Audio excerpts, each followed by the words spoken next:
API, SL, SJ, SN, ANP, JASO, 5W30, 20W40, 20W50, SAI, mineral, semissintético, sintético, monoviscoso, viscoso, multiviscoso. Quem sou eu? Qual é o meu nome? O que eu vim fazer aqui mesmo? O cara chega no autopeça, olha para aquela prateleira, cheia de óleo, cheia de sigla, cheia de nome estranho, uns bagulho que parece que todo mundo entende e eu não entendo nada. Parece que todo mundo sabe do que tá falando e eu não tô entendendo porcaria nenhuma. Eu tô desesperado porque parece que esse assunto é sério e essas siglas eu não entendo nada. Eita que pariu. Calma, chegado. Eu vou explicar pra você. Calma e relaxa. Você vai entender isso tintim por tintim. Relaxa. Deixa comigo. Deixa o like! Que like, é! E se inscreve no canal também se você não for inscrito. Tá bom? Ajuda o gordo, dá uma força. No final da Revolução Industrial, no século XIX, surgiu o petróleo. Com quase nenhum refino, mas mesmo assim oferecia um lubrificante mais eficaz aos que se usava no auge da Revolução Industrial, que eram óleos vegetais, de origem animal, óleo de baleia, óleo de mamona. Então máquinas robustas, máquinas fortes de trabalhos intensos, com lubrificantes que não conseguiam suportar a temperatura, não conseguiam suportar o exercício severo daquele maquinário. E o petróleo então chegou para alavancar esse progresso, oferecendo aos maquinários uma durabilidade e um funcionamento mais eficaz. Então a indústria mundial evoluiu mais ainda. Mas até então, o petróleo, com pouca tecnologia disponível naquela época, ele era pouco explorado. Tinha poucos refinos, né? Daí então, vieram as indústrias petrolíferas. Junto com elas, os seus engenheiros químicos. Meu parceiro. E aí que ficou legal. Porque aí conseguiu extrair do petróleo uma porrada de coisa. Querosene, óleo diesel, lubrificante, gasolina. E aí então surgiram os automóveis. Automóveis de carga também. Os caminhões também. E aí, meu parceiro, o que acontece? Virou uma festa. Virou uma festa. Então descobriu-se que através de uma boa lubrificação, de uma lubrificação mais eficaz, podiam-se construir máquinas melhores, mais rápidas, maiores, mais velozes, né? Começou-se então a descobrir que o petróleo tinha muito mais ainda para oferecer. Começaram a descobrir diferentes compostos, diferentes aplicações para os derivados do petróleo. Isso. E os engenheiros pelo planeta inteiro desenvolveram suas bundas e colocaram em prática máquinas que exerciam funções que precisavam de lubrificantes específicos. Porque através da evolução da máquina, começou a perceber que nesta evolução vinha junto o aquecimento, o uso severo, os diversos aspectos da lubrificação, e é aí onde nasce um conceito sobre lubrificação também muito mais aprofundado. Mas o que acontecia é que a indústria petrolífera fazia o óleo mediante a demanda do mercado. O refino, apesar de já ser bem explorado, não existia a especificação exata para aquele tipo de maquinário. Isso começou a acontecer também para os carros. O mesmo lubrificante que era para uma máquina, acabava se usando no carro.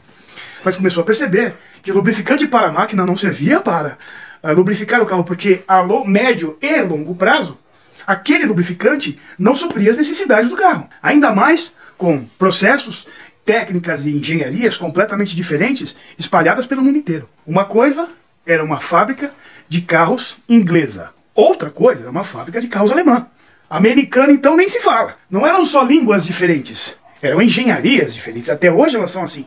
Técnicas de montagem, mecânica de funcionamento, metrologia, algo completamente diferente. Então, o óleo oferecido no mercado pelas petrolíferas acabava por não satisfazer as necessidades das diferentes engenharias. E não era por questão de má qualidade, era simplesmente por diferenças de produção, diferenças de criação e construção daquelas máquinas. Aí o alemão falava assim: Nein, nein, nein, nein, nein, ich meine Autos. O francês: Non, non, non, monsieur, c'est lubrifiant fluide moteur. O italiano: No, no, no, no, no! Questo lubrificante está derrillando i miei motori!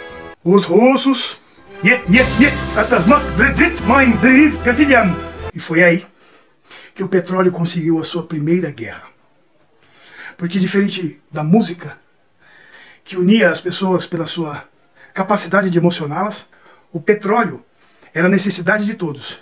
Mas as diferentes tecnologias, diferentes máquinas, não estavam satisfeitas com a qualidade do refino que existia no mundo inteiro. E foi aí que surgiram os bolinhos podres. Instituições, conferências, reuniões entre líderes e representantes dessas tecnologias, desses fabricantes, empresários, engenheiros, para que pudessem estabelecer um tipo de lubrificante que pudesse atender às especificações de lubrificação para automóveis. Daí então surgiu a API, que fazia parte do bolinho podre dos carros produzidos e projetados na América, Instituto Americano de Petróleo. Porque o que pegava? Os americanos reclamavam que era o seguinte: a monoviscosidade do óleo. O óleo não tinha a elasticidade da viscosidade. Ele frio ou quente, ele era a mesma coisa. Ele não oferecia uma viscosidade diferente, com diferentes temperaturas. Então ele era com um único indicativo de temperatura e ponto final. Só que no norte dos Estados Unidos, perto do Canadá, ali naquela região, até mesmo os canadenses acabavam reclamando que a temperatura é realmente muito baixa. E o pessoal do sul dos Estados Unidos acabava reclamando que o óleo não atendia as especificações porque o clima realmente era muito alto, era muito forte, o calor era muito intenso. E nesse bolinho podre eles conseguiram fazer com que os engenheiros químicos desenvolvessem uma flexibilização dessa viscosidade. Outro parâmetro era que o motor dos caras vibrava demais, cara. Vibrava muito, e a vibração cria bolhas. E essas bolhas acabavam entrando na bomba e interrompiam o processo de sucção da bomba e pressurização do óleo. Fora que, como todo mundo lá ainda estava na casa de centesimal, a vedação das camisas eram horríveis. E a carbonização que criava na cabeça do pistão, em sede de válvulas, no óleo por inteiro, era gigantesca. Então acabaram também adicionando um detergente no óleo para fazer a limpeza, a autolimpeza do motor enquanto funcionamento. Para a vibração, desenvolveram então um aditivo que fizesse com que provocasse uma estabilização no óleo durante a vibração, para ele não ficar irado igual um soufflé. Mas esse Instituto Americano de Petróleo, esse API, ele cuidava de todos os tipos de derivados do petróleo. Ele fazia o controle do refino determinado para vários tipos desses derivados, ok? Para máquinas industriais, para o querosene e por aí vai. Uma porrada de derivados. Precisava ter um controle para eles, então para isso existe a API. Dentro da API, nasceu a SAE, Sociedade dos Engenheiros Automotivos. Nasceu aí, então, uma grande fase de evolução para o óleo lubrificante automotivo. Aí começa, né? Uma siglaiada dos infernos. SA, SP, SC, SD, SE, SF. Dos anos 30 aos anos 60, foi isso. SA a SF. Esses eram os óleos que supriam a necessidade ali daqueles veículos que estavam no mercado disponíveis para o consumo. E a engenharia vai evoluindo. Os carros vão ficando diferentes. Os Hot Reds foram ficando para trás, cara. Os cabeças quentes foram ficando para trás. Motores com baixa taxa de compressão, baixo RPM, baixa potência, foi ficando para trás. A gente começou com os OHV, depois o OHC, e o motor foi subindo de competência, foi subindo de potência, foi subindo de HP, foi subindo de torque. A galera foi gostando, e aí foram os engenheiros que começaram a sentar o pau na potência, na qualidade. Saíram da casa centesimal e começaram a entrar na casa milesimal. O que até então 0,5 centésimos era aceitável, já não era mais. Aí já então se falava em 0,470 milésimos. Isso, essa era a faixa de tolerância. E o óleo teve que vir junto. O óleo teve que caminhar junto com essa evolução. Aí começou a chegar o SF, SG, SH e o SJ, que até então ainda tem no mercado. Já nos anos 2000, 2010, 2020 já surgiram os SL, SM e agora o SN. E essas evoluções, essas mudanças de sigla, foram baseadas em reuniões que eles foram tendo. Olha, o meu motor, aqui nessa região, ele aquece demais. Será que não dá para jogar um negocinho ali para dar uma melhoradinha? Outro, é que agora a gasolina contém um pouco mais de álcool. Então, em certas determinadas situações, o lubrificante, ele se dilui. Será que não dá para pôr um aditivinho aí, para nesse ponto ele não dissolver? E em cada categoria de S que entrava, era um aditivo para solucionar problemas que vinham junto com a evolução do carro. Em alguns momentos desta história maravilhosa do lubrificante, e todas essas categorias e melhoramentos, e toda essa demanda de lubrificante, chegou a um certo ponto em que faltou lubrificante. Não haviam tantas agências petrolíferas, tantas empresas, tantas refinarias, tantas plataformas como existem hoje.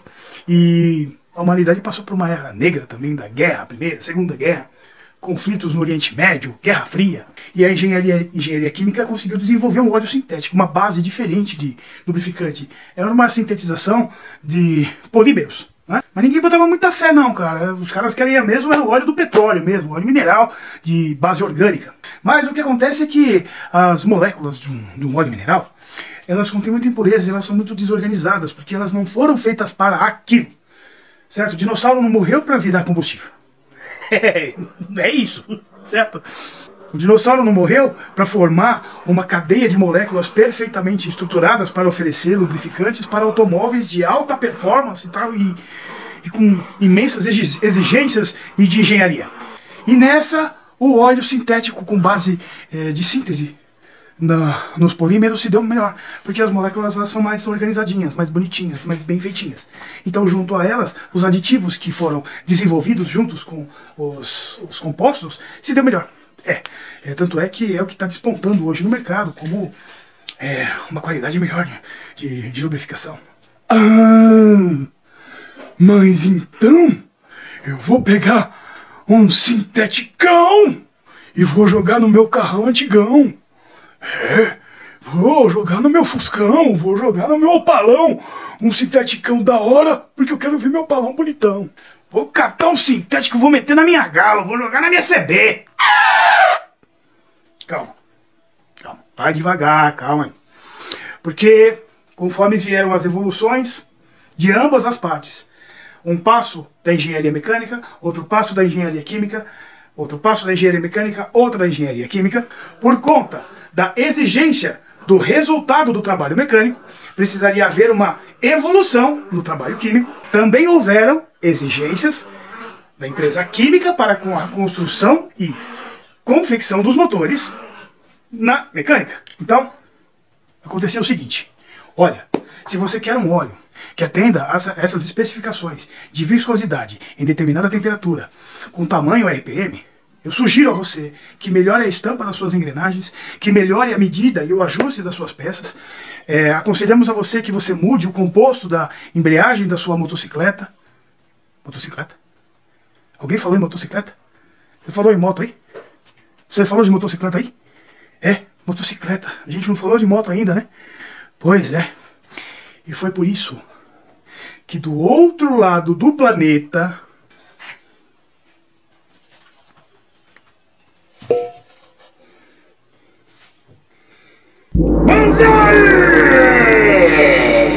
os grandes samurais da engenharia, a japonesada toda ficou muito brabo com isso, cara. Porque os americanos tinham o API, que nasceu a CEA, aí veio os europeus também, com a mesma história do API, então de a CEA ACEA. Era uma associação ali dos engenheiros da Europa ali e tal. Fizeram a mesma coisa que aconteceu com a API e a CEA, com outras nomenclaturas, outras siglas, mas no final das contas era quase a mesma coisa, mas específico para os carros europeus e climas europeus e combustíveis europeus e padrão europeu. Entendeu? Padrão europeu.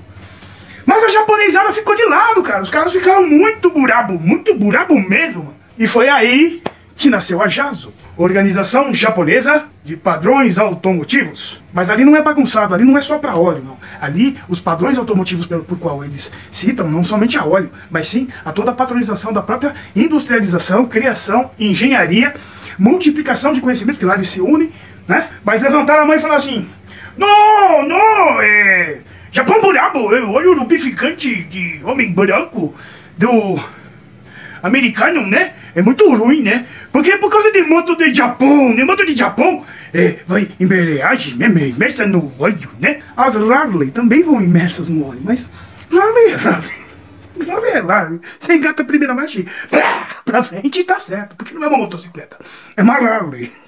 Entendeu?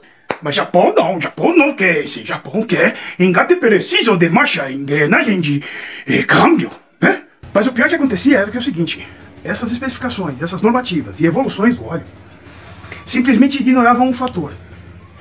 Uma coisa é atrito, a redução do atrito pelo filme do óleo, ou seja, a separação de dois corpos por um filme estrutural de lubrificante pressurizado. Essa é a engenharia do carro. Outra coisa, que no dicionário você vai ver que até que aparecem juntos, mas são diferentes, é a frição. Atrito, tecnicamente, é uma coisa, frição é outra. E a embreagem, ela não quer lubrificação.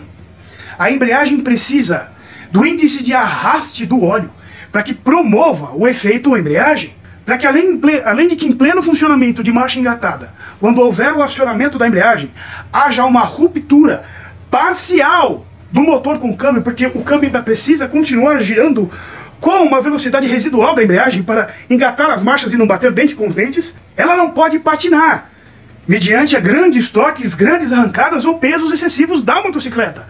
Motocicletas fortes que também passaram pela evolução, ganharam torque, cavalagem, alto RPM, porque elas já estavam na fase do DOHC. 2 comandos lá em cima, várias válvulas, um controle melhor de injeção, motor rápido, subia. Bicho, os japonesada botaram pra quebrar na engenharia. E com o antigo óleo, com o óleo sem a participação da Jaso, a embreagem ia embora rapidinho, acabava com a embreagem. E eu acho que essa é a resposta do nosso amigo Figueiredo. Não!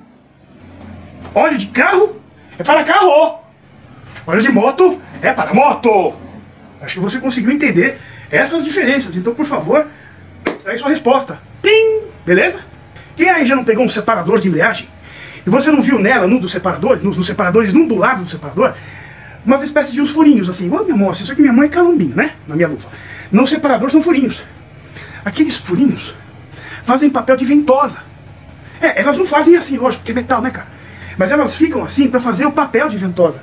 Para na hora que houver a frição entre o disco de embreagem e o separador, o óleo faça o papel de arraste e arrastar também o câmbio, para o câmbio ter a rotação residual. E quando você soltar a embreagem, e que haja o agarre entre o separador e o disco, que haja contato total e que ela não fique deslizando em altas rotações, que não fique separando. Senão o índice de degradação da embreagem vai lá para baixo, acaba com a embreagem rapidinho. E a japonesada ficou brava pra caramba, porque esse óleo é vagabundo, né? Esse óleo não presta, esse óleo não vai no meu motocicleta. Ai! Então a Jaso desenvolveu também aditivos, comportamentos e estruturas no óleo, adicionados também à própria engenharia do SAI, porque acabaram introduzindo junto no mercado óleos específicos para motocicletas que continham a tecnologia de embreagem submersa. E esse assunto vai longe, brother, porque ainda existe a tecnologia da injeção eletrônica, por qual o óleo não pode conter resistência elétrica superior para não interferir nos sensores de rotação, sensores de movimento de comando, sensor de rotação da árvore de manivelas. Chegou o carro flex, onde a taxa de compressão se altera e a contaminação que existe entre os gases do motor é algo que pode modificar quimicamente o óleo. Então houve uma melhoria. Esse assunto vai longe. Escreve aqui nos comentários, ajuda o Gordo, dá uma força pra mim, dá uma força pro Gordo, comenta aqui nos comentários se você quer que eu continue esse vídeo, que eu faça uma parte 2. Se você quiser, eu consigo fazer mais um vídeo de pelo menos 1 hora, ou pelo menos mais 3 partes de vídeo só falando de óleo. É gostoso, é legal, cara. Falar de óleo é muito bacana, é algo que acompanha a evolução de toda a tecnologia, crescimento e evolução da mecânica. Faz parte das nossas veias, aqui não corre óleo, aqui não corre sangue, corre óleo, gasolina. Você entende, bicho? Tá no nosso DNA, cara. Tá no nosso DNA. Então comenta nos comentários se você quiser, né? Dependendo de quantos comentários tiver pedindo o segundo vídeo, a gente faz, não tem problema. É isso aí. Então, não gostou do vídeo? Curtiu? Dá um joinha aí, dá um like, compartilha com os amigos, tá? Se não for inscrito no canal, se inscreve aí no canal, já que tá à toa aí mesmo. Se inscreve aí no canal, bicho. Ativa o sininho, dá uma força pro Gordo aí, tá? Manda você também a sua pergunta num videozinho de 1 minuto, no William Bonner, assim, grava no William Bonner assim. Manda aqui no meu telefone aqui, ó. Tá aqui o telefone, tá? Só não liga, por favor, eu não atendo telefonemas. E espero que você tenha gostado do conteúdo, tá bom? Obrigado por ter ficado comigo até o final. Se cuida, tamo junto. Só mais uma coisa. Cameras no ar.